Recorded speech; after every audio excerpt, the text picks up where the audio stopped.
Today we are taking an imaginary walk right into the quiet village of Nazareth, not through the eyes of history books or scholars, but through the eyes of heaven. Nazareth, a town so ordinary that people asked, can anything good come out of Nazareth? But something good did come out of it, something divine. So in one of those small, modest homes, a child played alone in the dust.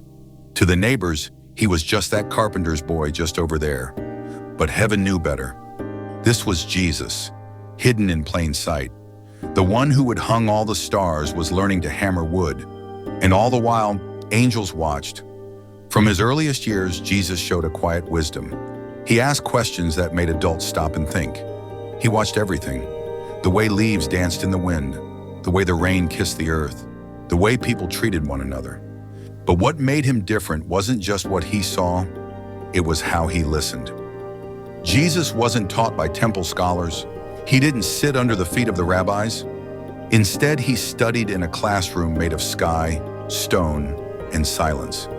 The Holy Spirit was his teacher, guiding him to deep understanding through the power of creation. And the birds and flowers were his curriculum. And what about prayer? That was his school desk. When other children learned repetition, Jesus learned revelation. He didn't need prestige or power. He chose the poor. He chose simplicity. He chose to be like the ones most of us would walk past. Why? So they would know he sees them. So you would know he sees you. He shared what he had. Whether it was a small portion of food, a few kind words, or his quiet company, Jesus gave. Always.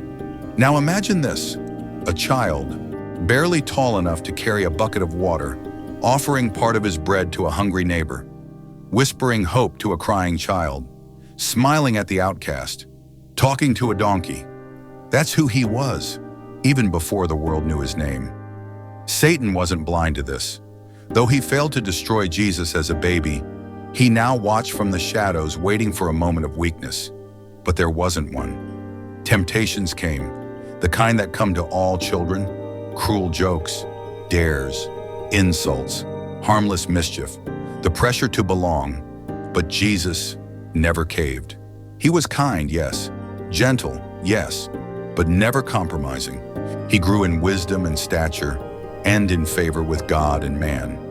Yet still, no one noticed, except heaven.